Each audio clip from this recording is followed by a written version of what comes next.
Good morning, everyone. Today we're going to continue our discussion on machine learning. So let's take a look first at the machine learning model development. So how do we perform machine learning? Okay, so previously we learned how to acquire financial data. We did some engineering, okay, to add or to use as predictor variables, and we learned how to split our data into training and testing. Okay, these steps establish a high-quality data set suitable for developing reliable forecasting models while avoiding look-ahead bias. Okay, I I think I have warned us enough that uh, that our data in machine learning should be split into train and test, and then the test data should not flow back, or it should not be part of your training data set. Okay, otherwise you'll have what we call a look-ahead bias. So now let's take a look at, we're going to use several supervised ML models, okay? And the variable of interest is our daily returns USD PHP. Okay, so I'll just go through this very quickly, class. Anyway, the notes is there. Okay, so let's take a look first at your machine learning workflow. Can you please check, class, if yes, Jillian, you have any questions? Sir, si Pastoral po is in the waiting room. Walang wait, view. Ay, meron pala. Okay, thank you. Alright, marami pala sila, 5 na. Thank you so much. Kanina wala eh. Okay, good.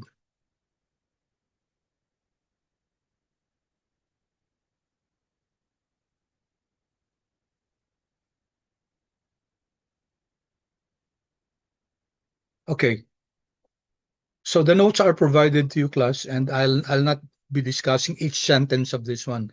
It's of course assumed that you're going to read, class, kasi pinaghirapan ko rin yan. Sana spend time reading this, and most probably, class, a big probability you'll be using machine learning when you go to your thesis. That's why I'm painstakingly taking time to really create this module so that when you go to, of course, we won't be able to discuss everything. Machine learning modeling is quite a huge topic, but at least you have the idea. Okay, so we start with historical financial data. We access this, we acquired this, and then we did some feature engineering. After doing feature engineering, what did we do? We split our data into training and testing. The training data we used in order to create a machine learning model. What do you mean by that? We learn patterns from historical data, and then after this, after we have created our model, the model that we generate, the model that we create is based on a certain criteria. Okay. And then we use that model on our testing data so that we also predict our testing data. The main objective is for us to be able to predict the test data set. And then the test data set has its actual values. So we're able to compute for the residuals or errors by comparing the predicted value with the actual value. Sorry. And then we evaluate our the performance of our model. Okay. So the metrics that we're going to use are the MAE, the mean absolute error, the root mean square, the coefficient of determination, and we will also have another one, the directional accuracy. We could have added here MAPE, mean absolute percentage error, but for our purposes, let's just use these three. Okay. All right. The objective is not to perfectly explain the historical data, but rather to develop a model that produces accurate forecasts for future observations. The main objective is to use this for forecasting. Okay. So why do we use different machine algorithms? Why?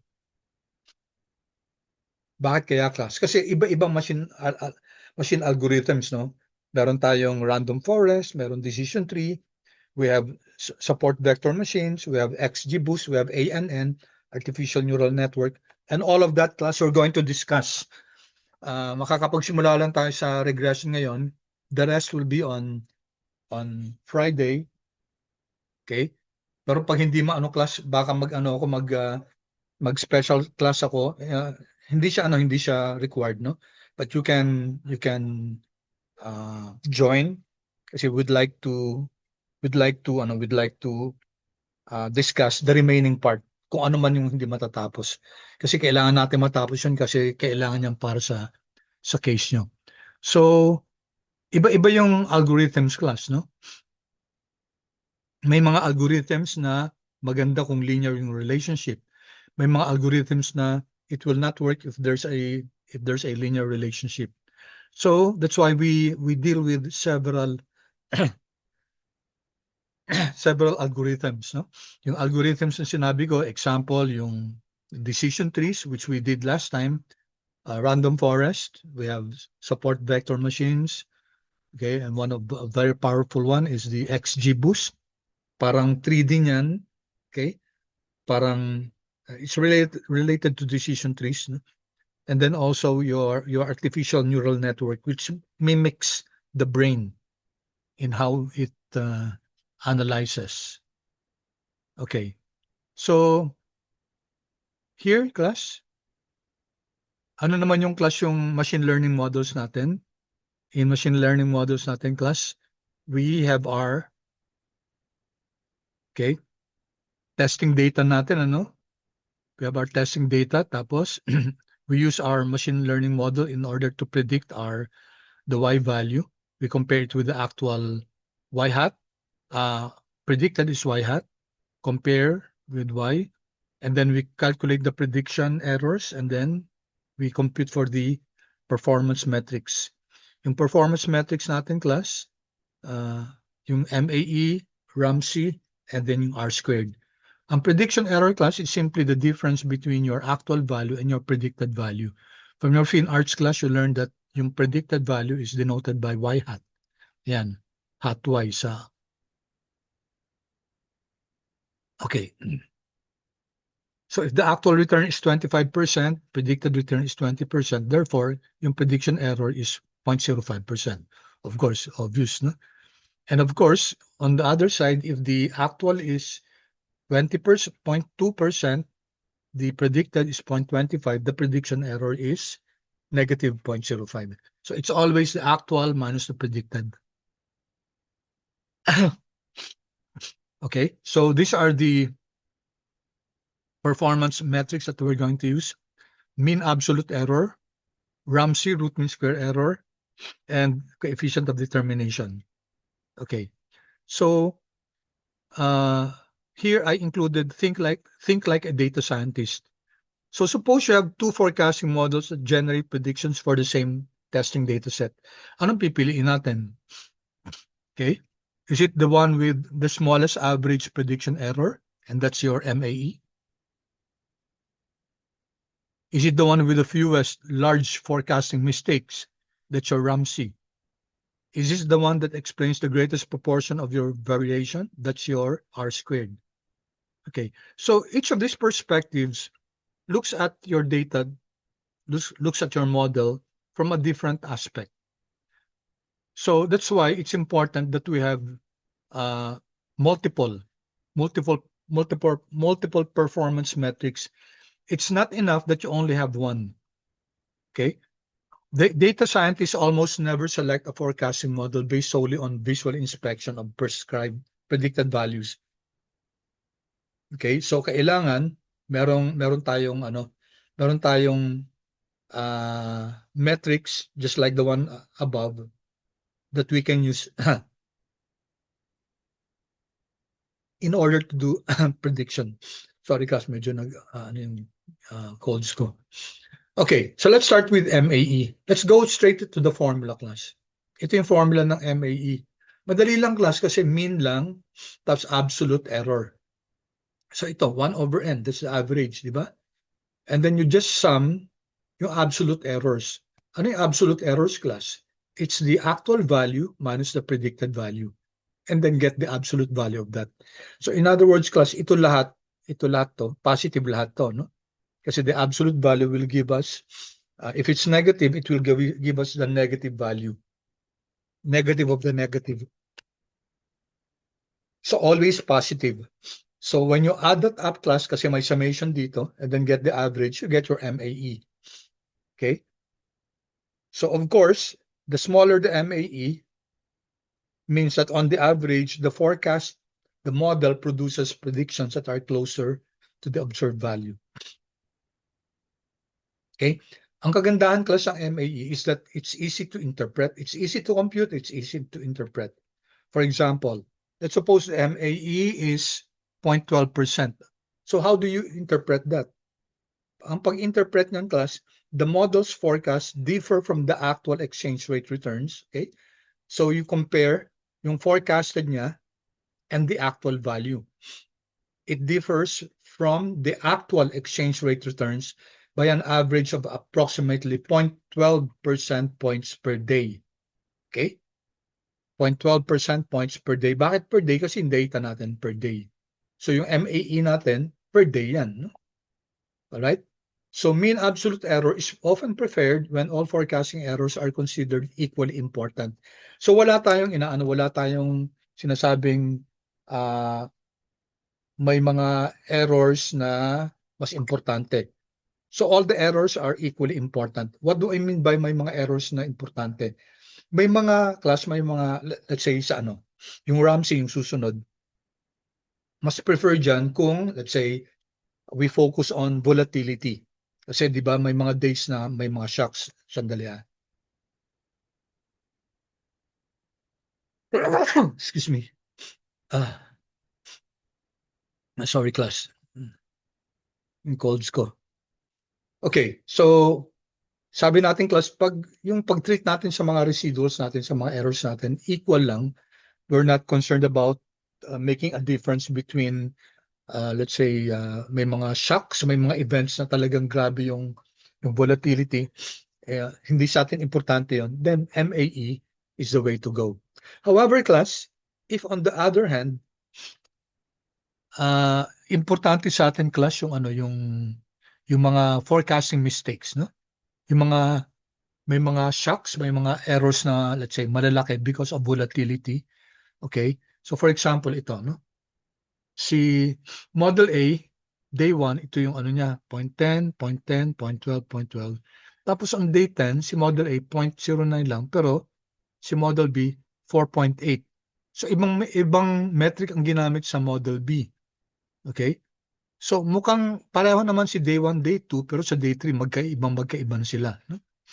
Okay? So Model B produces one exceptionally large forecasting error. Okay? So if for you, the large error may be very damaging, okay, very important, then you would choose another method, another performance metric rather than yung MAE. Now enter si root mean squared. Ito siya. Tingnan nyo, class, ano yung formula? Positive din siya kasi naka-square. Pero si MAE, class, kasi absolute value lang, di ba? Ito naka-square.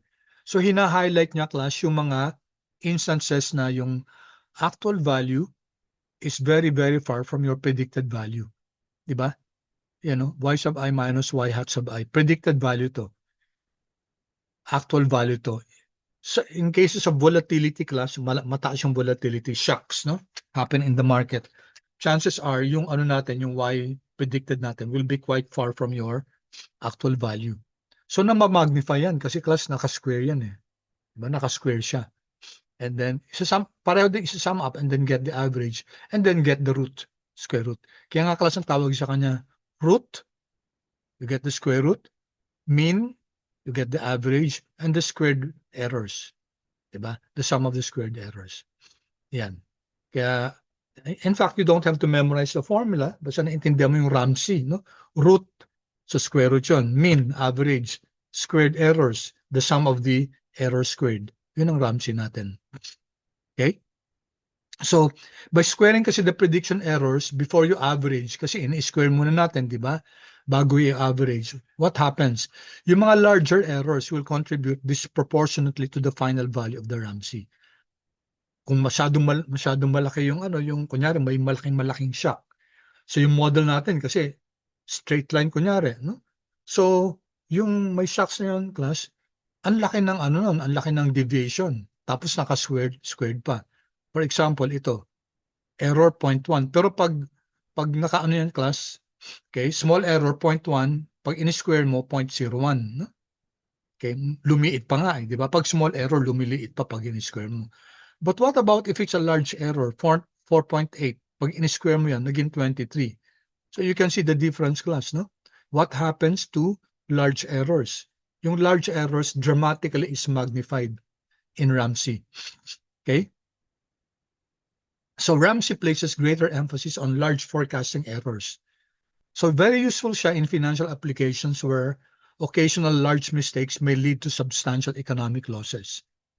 Okay, very important yun. No? So, si Ramsey widely used in finance, economics, and ML. Kasi pinapenalize siya yung large forecasting errors more heavily than MAE. So, consequently, Ramsey is often preferred when avoiding occasional large prediction mistakes is more important than minimizing the average forecasting errors.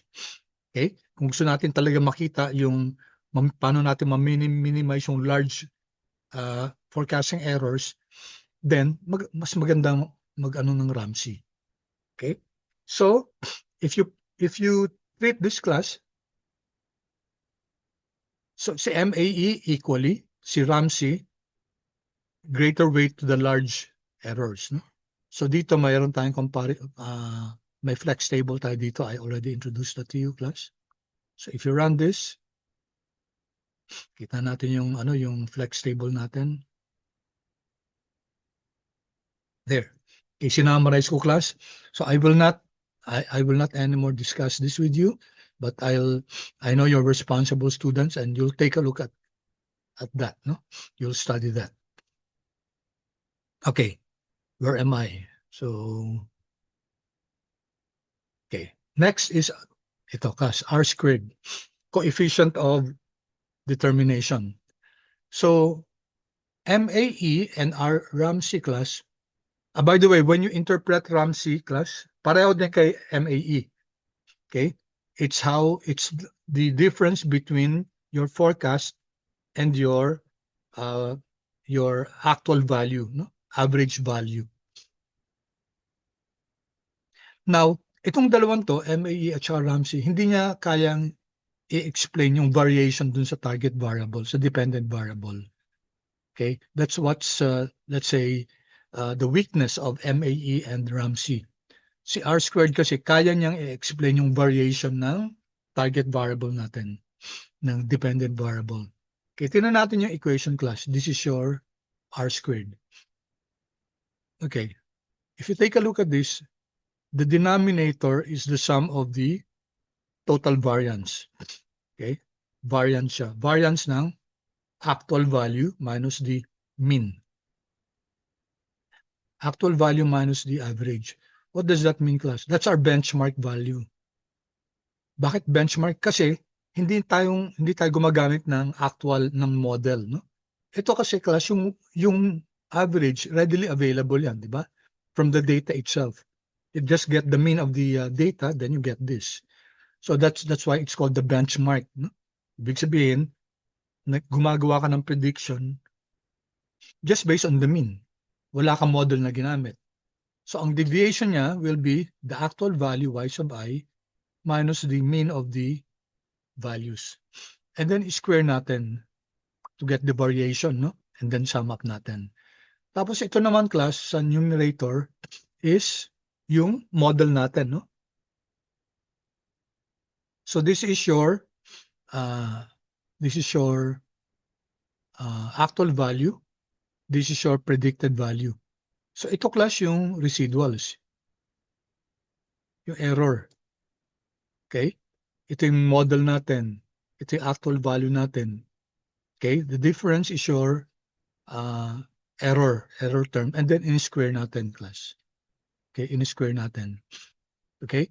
So, this one class is the variation that cannot be explained.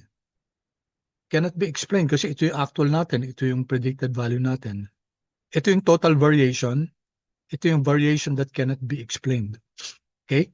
So if you get class, the ratio, the proportion of the variation that cannot be explained. Bakit cannot be explained, class? Kasi error to, no?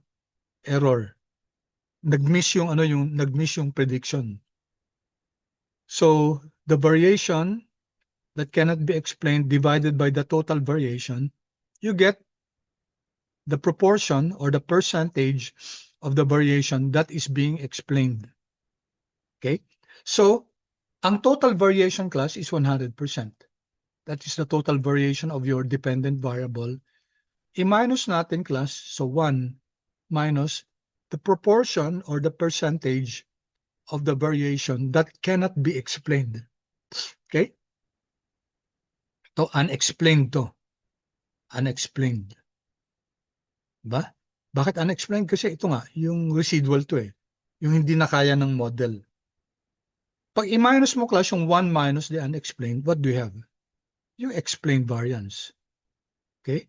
So yung R squared, class, is the variation of your dependent variable that can be explained. Ito yung explained, no?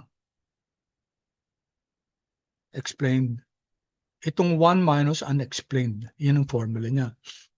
Okay? So, intuitive lang, no? Very intuitive, class. You just have to understand yung saan nanggagaling yung formula. Pag naintindihan mo na ang total variance is simply yung actual minus the mean and then squared mo siya tapos isam mo, alam mo na ang total variance yun. Tapos alamin mo na ang hindi ma-explain, variation na hindi ma-explain is the actual minus the predicted value squared and then isam mo. And then kunin mo yung proportion nila, kunin mo yung quotient, no? Unexplained over the total, that's a proportion that's unexplained. Since tingnan nyo 100% class yung total variation.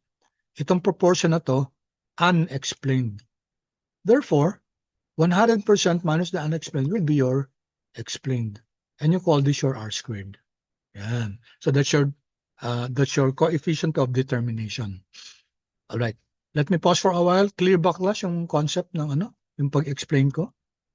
I hope if this is your first time to look at it that way, then that's good. Clear ba, class? Yung bakit R squared is what we call the coefficient of determination. Why is it the proportion that can be explained by the model?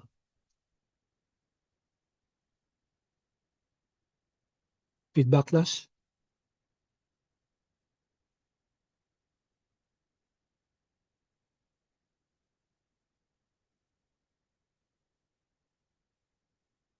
Okay, thank you. All right. So, I'm checking the time. Sige. Dapat makaabot tayo sa regression class. All right. So,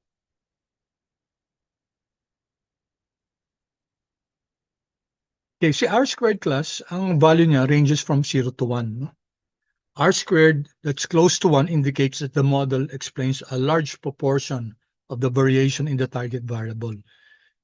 Okay? Ibig sabihin ng class, yung model natin, kayang i-explain. Di ba ang ina-explain naman talaga natin yung target variable? Yun ang gusto natin i-predict. Yun ang minomodel natin. So the R squared tells us ilang percent ng proportion ng variation o variability ni target variable ang kayang i-explain ng model natin. And the answer to that is your R squared, your coefficient of determination. Alright. So kapag close to 0 class yung R squared, then ibig sabihin, hindi kayang maliit yung proportion na ini-explain ng model. It's just like this, class. Ito yung actual values natin. Ito yung predicted values natin. Di ba pag ganyan, class, ano mangyayari? Mababa yung natin yan, mababa yung residuals. Pag mababa yung residuals, class, mababa ito. Mababa yung unexplained variance. So ang R squared mo becomes high. Kasi 1 minus If this becomes low, therefore your R squared becomes high. So ganun lang yung class, no? Ito yung actual values natin. Ito yung predicted values natin. So malamang yung residuals yan, very low. Unlike class, if it's this one, ito yung predicted values natin. Ito yung actual values natin. So malalayo, no? So what will happen is that this one class becomes high. Mataas to. Mataas yung proportion ng unexplained. Therefore, 1 minus this one becomes lower. Okay? So I hope that's intuitively clear. Okay. So for example, you have given R squared mo 82%. So what does that mean? How do you interpret that? It means that 82% of the variation in the daily USD PHP exchange rate is explained by the predictor variables included in the model, while 18% is attributable to factors not captured by the model or to random variation. Okay, 82% explained, 18% unexplained. All right. So, again, professional insights class. Although a larger R squared generally indicates a better fitting model, it should never be interpreted in isolation. Importante yun, no? Kaya nga nagtatatlo tayo. A model with high R squared may still produce poor forecast. No? Okay? So take note, kahit na mataas yung R squared niya, pwedeng hindi din maganda yung forecast niya. Kunyari, nakakita ng bagong data, no? I-forecast natin isang bagong data. Kasi yung model na ginamit natin overfitted. Ibig sabihin, hindi tayo hindi natin inaral yung train and testing, no? Okay? Hindi natin pininan yung training and testing models. So, it can be very high R squared, pero ang objective natin mag-forecast eh. Hindi lang naman mag-explain ng regression. Our objective is to be able to have a good forecast. All right? So this one class, it's just a comparison, no? Yan. Okay, I leave you class to read that.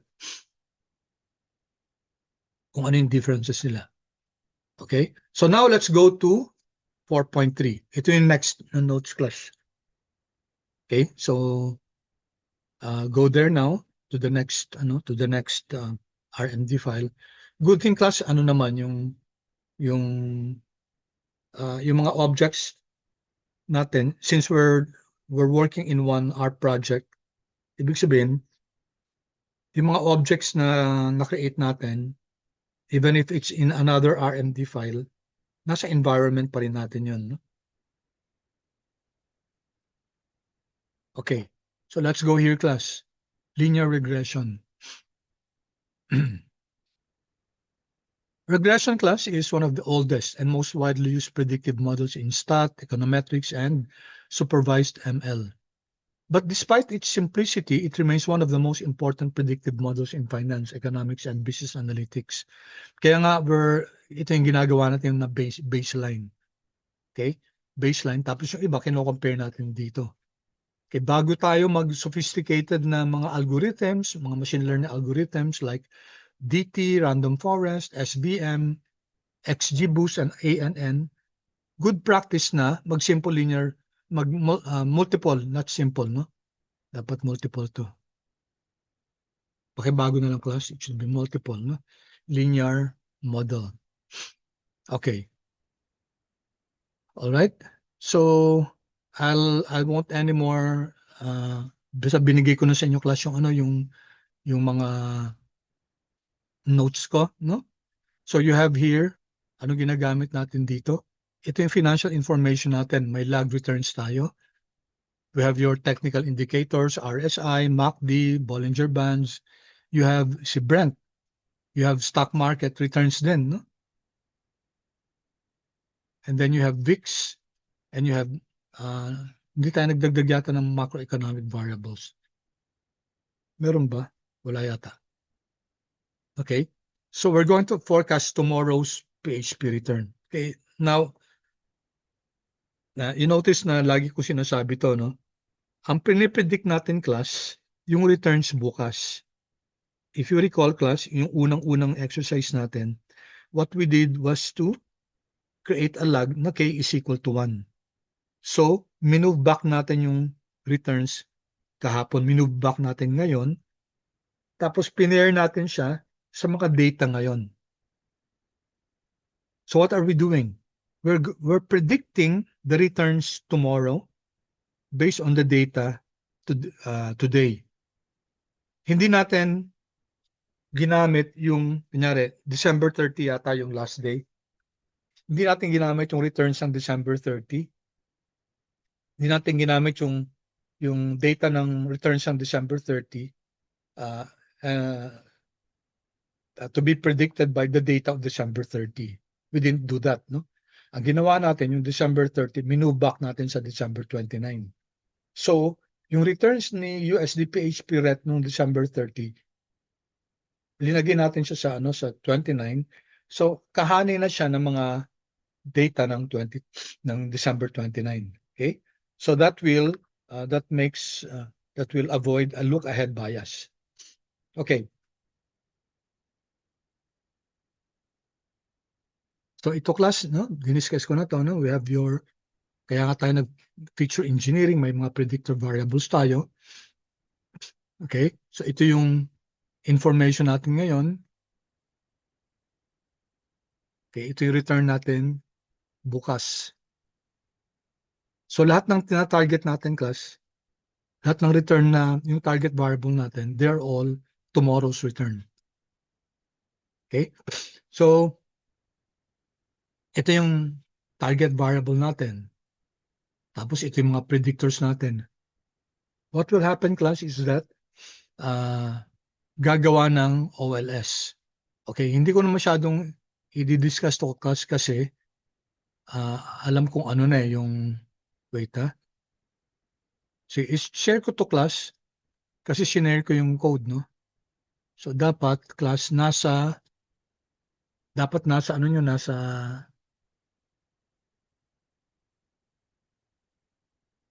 yan?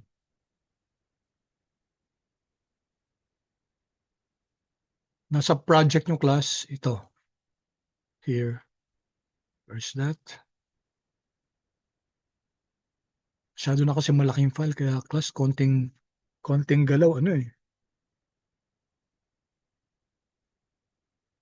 We have a lot of time. Saan yun? Sorry. Dapat tinatandaan ko anong line na tayo. Here, class. 1775, okay? So, OLS, i-share ko nga sa inyo to, class, yung ano, dito sa chat box. Yung, at least yung figure para mag-run yung R code na yan. Chat, okay? File, andito sa, ano to? Desktop. Pinlets.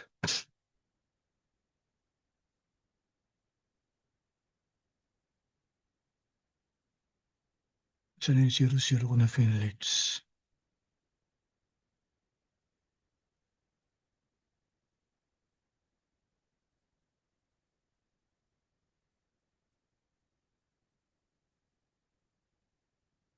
Here. Okay. Machine learning. And then,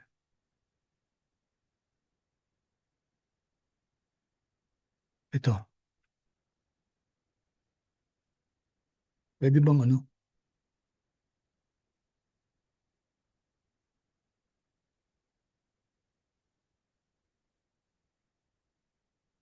Isama nyo nga ito, class, yung iba. Baging ito, no? Okay. Yan. Kindly copy this, class. Copy nyo siya tapos ilagay nyo lang sa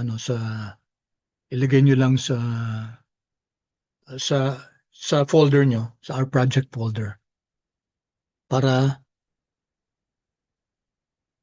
magra-run itong code dito 1775.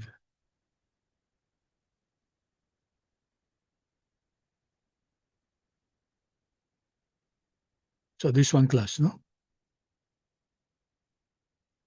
4.x. So pag gumagawa kayo ng paper class, so ilalagay nyo kung ano yung 4 point ano na yan. Kasi maglalagay ito ng ng label. And then NateR, include graphics, ito. OLS regression.png. It should be here. It should be here in your files, no? OLS. Yan, OLS regression. So if I run this class, okay, lalabas yung image. Okay, you can use that, of course, sa case nyo sa machine learning. Okay, so ayan, class. This is just to illustrate class yung OLS, yung ordinary least squares. So the dots there are your data points. And then we can see that the line of best fit is line B. Okay? Line B kasi si A masyadong steep. Si line C masyadong flat naman. So yung line which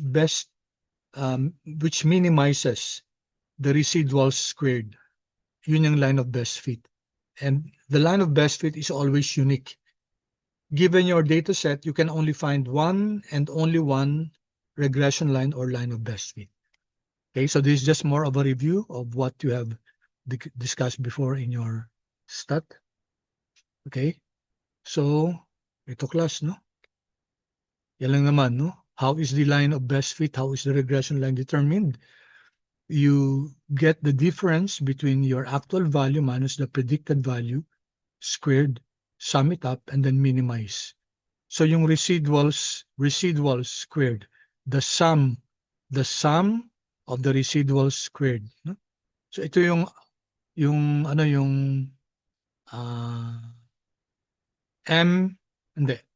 yung SE, no? Okay, squared residuals, the sum of the squared residuals, SSE, sum of your squared errors. Okay? So ito diniscuss ko kanina class, yung prediction, no? Prediction error. Okay, kapag malaki class, namamagnify. Diba? Kasi ito, kunyari, yung y sub I minus y hat is 0.4. Pag in-square mo yan, pag small error, maliit lang class yung contribution dito, no? Pero pag malaki na class, 2.5 squared, kunyari, as compared to 0.4, ito naging 6.25, ito 0.16 lang. And if the objective is to minimize, okay, ito nakalagay min, no? This tells us that it should be minimized, no? Minimize dapat yung result nito. Okay, to determine your betas. Okay? So most MLs class are formulated as optimization problems. What do you mean by optimization? You're looking for the values of the variables that minimizes something. And sa optimization natin class, it's minimizing the residual squared. Okay. So ito class, I won't discuss this anymore kasi you have met this, no? The predicted value is equal to, this is your regression equation. You have your several predictors, yung x's natin, ito yung mga features natin. Yung betas natin, these are your parameters. Okay. So ito sinosolve to no class? It's solved using optimization. Okay? So you know that the regression coefficients, yung betas natin, yung parameters natin, it gives you direction and magnitude. Alam nyo na pag positive coefficient, negative coefficient, or if it's close to zero. No? Okay. So one of the greatest strengths of linear regression is its interpretability. Madaling i-interpret kasi class yung regression. Unlike many advanced machine learning algorithms, linear regression allows analysts to examine the estimated coefficients and understand how each predictor affects, no? influences the model's predictions. Okay? All right. So, yung sa ano natin kanina, yung sa diagram, no? Which predictor appears to have the strongest positive influence? These are questions that can be answered by regression. All right, magre-regression na tayo sa R class sa 4.3 natin. Okay? So, ito yung first step natin. I-prepare natin yung learning, yung ano natin, yung data set natin.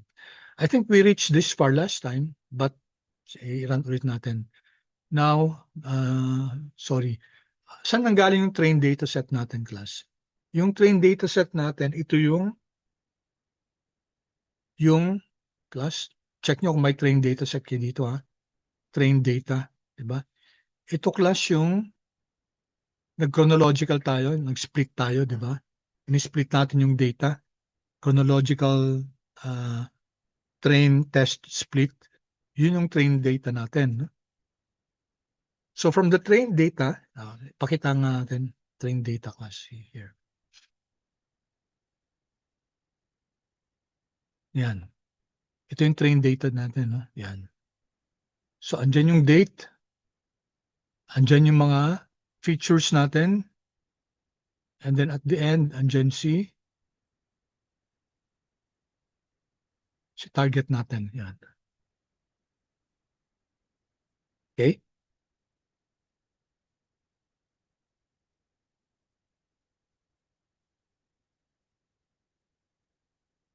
Train ba to? Wait, ha?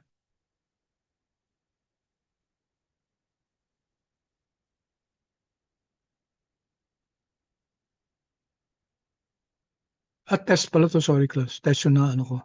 Ang train kaya ba't ang liit, no? Ang train class is here. Train data, 1744 observations. Si test, 436 lang. Okay. Taka ako bakit ano. Why is it very small?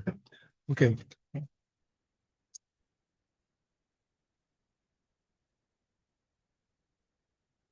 So we run this class. Class, a moment.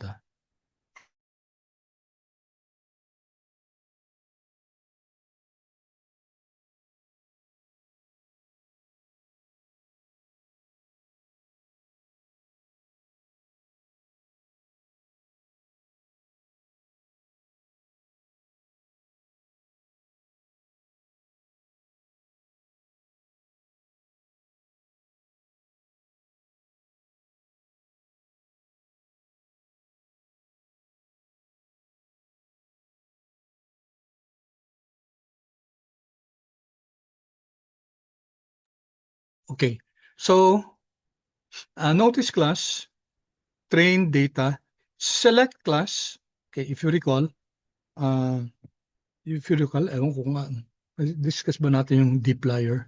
So this is from tidyverse, dplyr class select means it will select a particular variable or a column. Tingnan nyo, select negative date. Ibig sabihin nito class, tatanggalin natin yung date. Kaya yung magiging result nito class, if your trained data or test data has 19 variables, ito magiging 18 na lang kasi tatanggalin niya yung date. So from yung machine learning natin is from trained data and then select negative date, tatanggalin natin date. For what purpose? I'll show you in a while. So let's run this. Make sure that you have your train ML and your test ML. Okay, so we already divided class, di ba? Meron na tayong train data at saka test data. Ang ginamit natin class, if you recall, chronological. No? Chronological train test, where 80% of the data is went to training and 20% went to testing.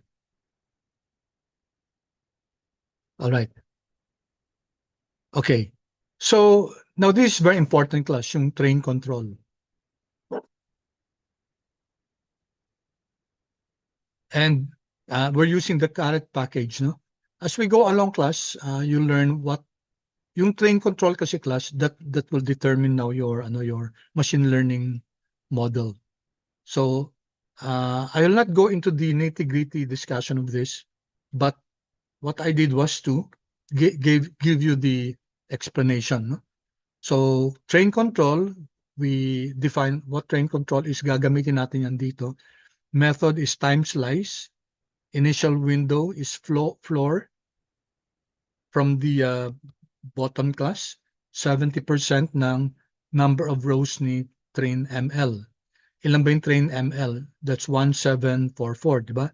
70% nun ang gagamitin sa initial na pag-model, no?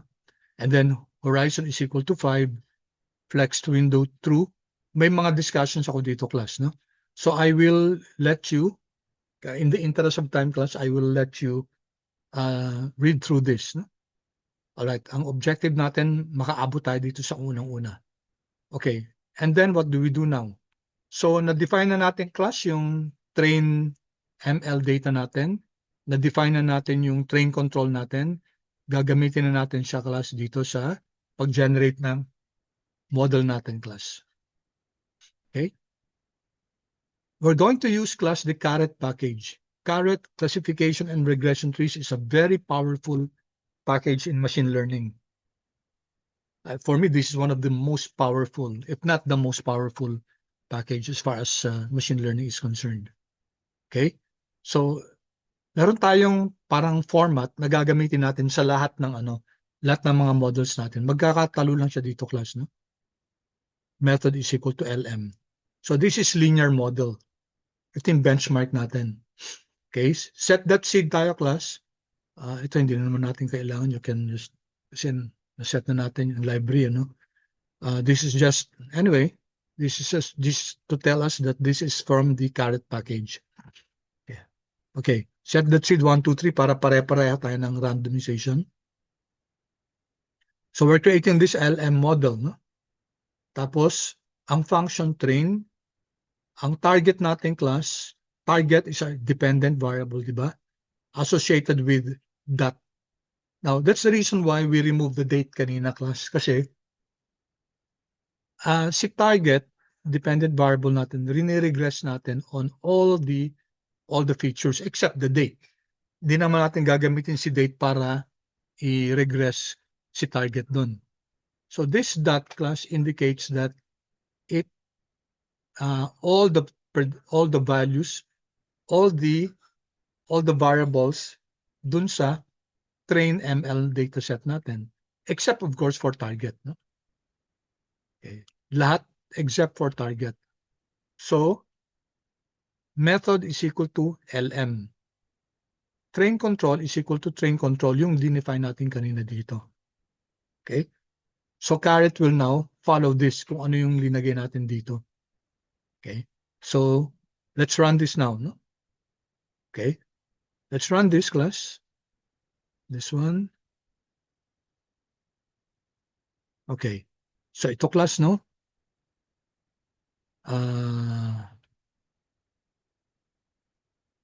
This train ito. Itong train function na to, class, primarily modeling function to in the Caret package. Regardless of what ML algorithm. Kasi dito natin dinidefine yung LM algorithm, LM. Okay, target tilde that specifies the target is the response or independent, and that instructs R to use all the remaining variables. And then data, and then method is equal to linear regression model. Train control yung dinefine natin sa task. All right, so let's take a look at the result, class. So let's start first with LM model. Tingnan natin. Ayan, okay, class. Linear regression model natin. 1744 samples, di ba? Yun ang train natin, data. And then 17 predictors. No pre-processing. Okay. So summary of samples, 1220, 1220, 1220, 1220. So you notice, class, na nagre-resample siya. Ibig sabihin ng class, kumukuha siya ng several pero hindi niya several samples out of the 17440. Kuha siya ng 1220 and then 1220 and then 1220. Then Magre-regression siya for all of those. And then, i-average ang lahat. Okay? So ito class, kaya natin ginamit si Caret kasi hindi lang siya gagawa ng isang regression. Maraming regression ang gagawin niya. Okay?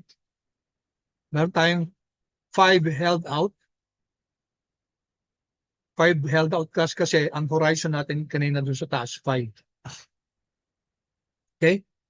So, ito na result class. Ang Ramsey niya, root mean square error, 0.0045. R squared, 0.3. Mean absolute error, 0.003 or 0.36%. So in other words, on the average, your predicted value is 0.37% off from the actual value. Okay, is this good or bad? We can't say kasi kailangan benchmark natin to. Kailangan i-compare natin to. Okay? So that's your LM model. Tingnan naman natin to class tong summary. Okay, ito yung usual na regression. Ito yung usual na regression. Notice class na kaya ko lang.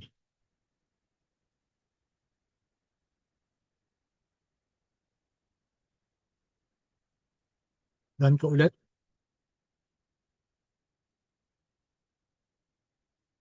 Yan, no? So you can see here the significant predictors ng model natin.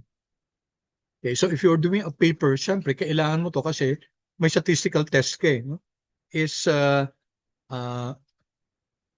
example, the log 1 of log return USD Philippine exchange rate, it has a statistically significant impact on USD PHP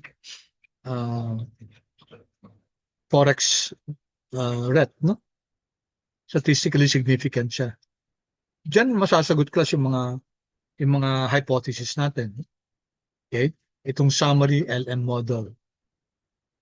So itong LM model class, again, iba yung pinapakita niya, no? Pinapakita niya yung Ramsey, R squared at MAE. Okay, now I place here some note class, although summary LM reports hypothesis tests. Okay, for the regression coefficients. Okay, kunyari this is a paper already. Kakailangan niyo yun. You'll be needing that. No? But in our case, our primary objective is prediction rather than statistical inference. Okay, so ang focus natin is on predictive performance rather than on statistical significance. Pero as I said class, itong summary LM, papakita yung statistical significance. Kung coefficient lang, kailangan natin class ito lang. So, coefficient ng LM final model natin. Kasi if you take a look class at LM, ano ba yung LM class? Tingnan yung LM dito. It's a list.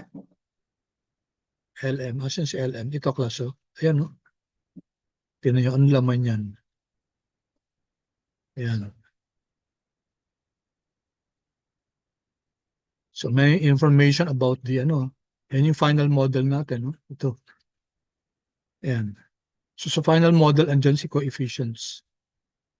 Ayan. Kaya nga, when we run, nung rinan natin to class, coefficient ng LM model, dollar final model. Kasi andito siya closer yan. LM model and then dollar final model. Okay? Diba? When you want to access. All right. So just an added explanation. Okay. Now ito gawin natin ng flex table class. We use a tidy function. Yung LM model natin yung dito.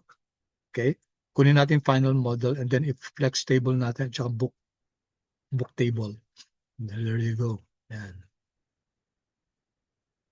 So pwedeng pang class sa thesis siya, pwede yan. Hindi niyo na i-ano sa Excel. Of course, pwede niyong baguhin siya in such a way that pwedeng 3 decimal places lang pwede na. No? Nakalimutan ko lang lagyan ng 3 decimal places. Okay. Now notice something interesting nga pala, no? Yung tingnan niyo tong class before we leave this, itong summary, no? Ano yung R squared niya? Multiple R squared niya is 5.36. Diba? Dun sa caret class, iba yung LM model niya. Ang R squared niya, 30%. Okay? So, in-explain ko dito yan kung anong kaibahan. Diba, sabi natin, 30% is the proportion of the variability of your dependent variable, which is your target, that can be explained by your model. 30%. Pero dito sa dito sa ano natin dito sa summary ng LM model, wala natin to pareho, class. 30% versus dito, a multiple R squared is 5%. Okay? So, naglagay ako, class, ng asan na yung notes ko dito, no? Here, class. Notice something interesting. The caret summary reports R squared is 30%, while the ordinary regression natin, 5%. The two R squared values measure different things. Okay, so huwag kayong magugulat. Bakit kaya magkaiba?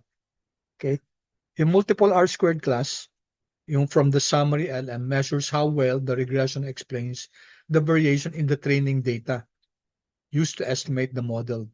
Si R squared naman na 30%, yung report ni Caret is obtained from rolling time series. Okay? So, ibig sabihin, marami siyang ginawa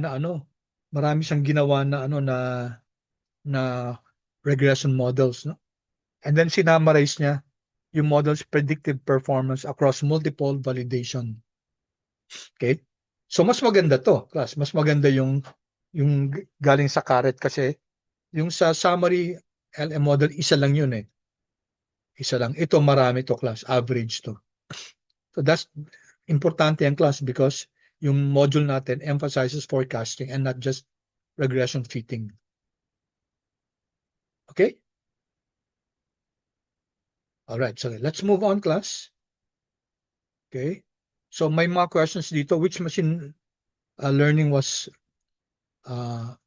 trained? For example, tingnan nyo yung output, class, no? Anong machine learning algorithm ang trained? How many observations were used during model training? Okay, how many predictors were included? So these are very important things that you should understand dun sa model natin. Okay, so dito, class, nagbigay pa ako dito ng explanation. Ano yung pre-processing, ano yung resampling, okay? Okay, so I leave you, class, to, again, ano yung model performance during training. Ito yung tatlo. Ramsey, MAE, at saka R squared. Now, itong hyperparameters. Okay. Now, please spend some time reading this, no? Yung hyperparameter at saka hyperparameter tuning. This is very important. Okay. If ever, class, I suggest that you do some research on this. Kung paano ba, okay, paano ginagawa to, yung hyperparameter tuning. Yung regression natin, class, walang hyperparameter tuning yan. Okay? Walang hyperparameter tuning siya. Pero pagdating natin sa mga susunod, class, may hyperparameter tuning na yan. Alright, so I provided here some finance spotlights. Okay, I'll leave you, class, to read through this. Okay. Hindi ko alam kung sisimulan ko na itong ano.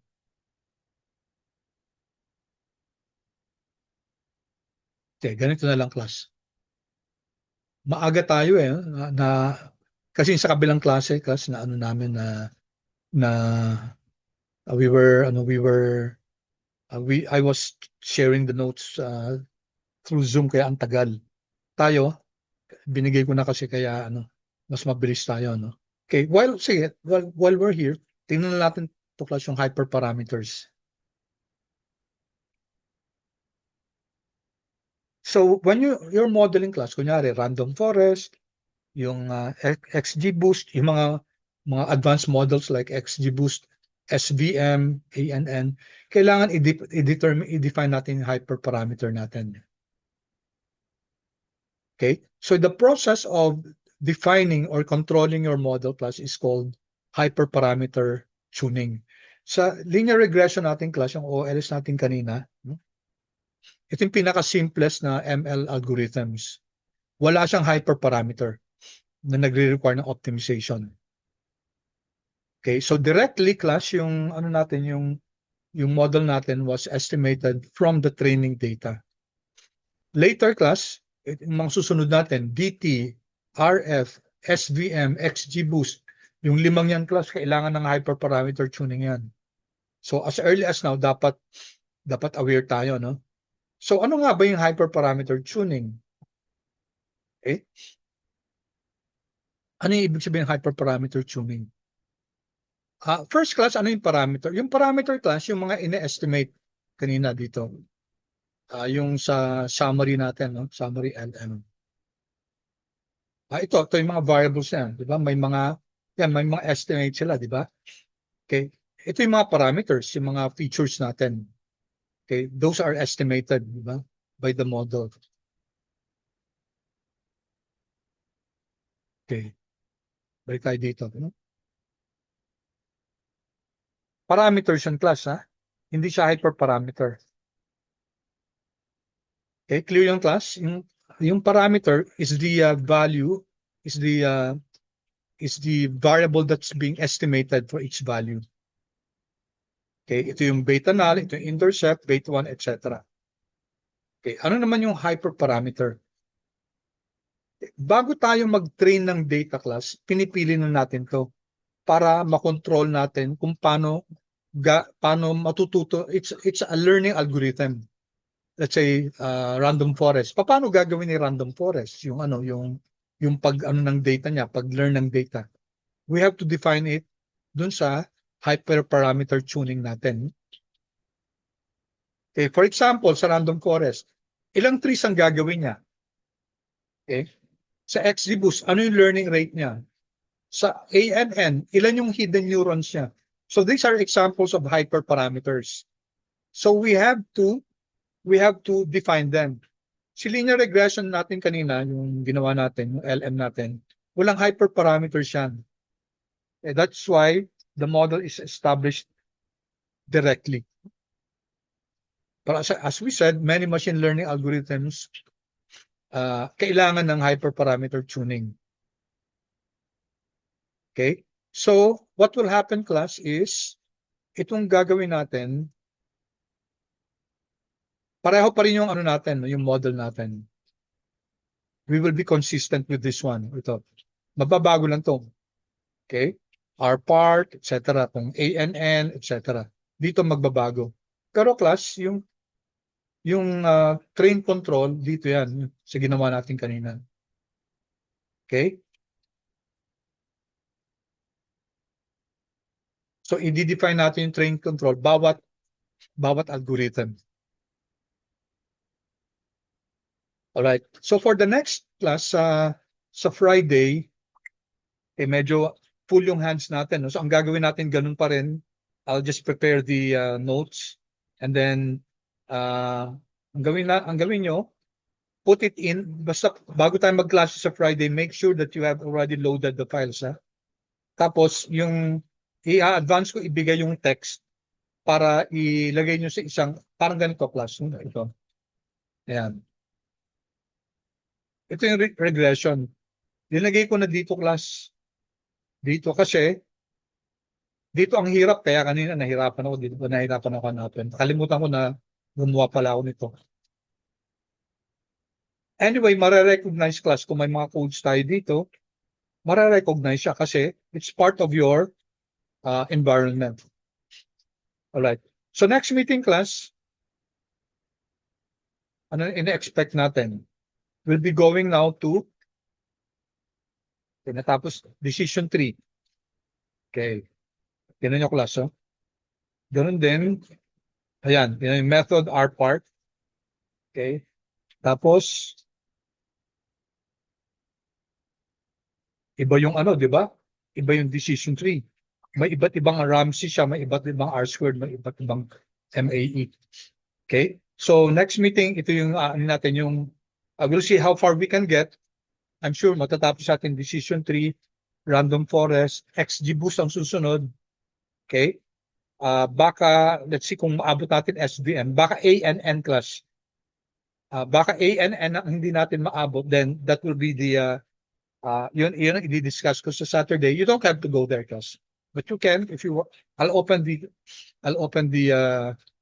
Zoom meeting if you want to attend. All right? So, let me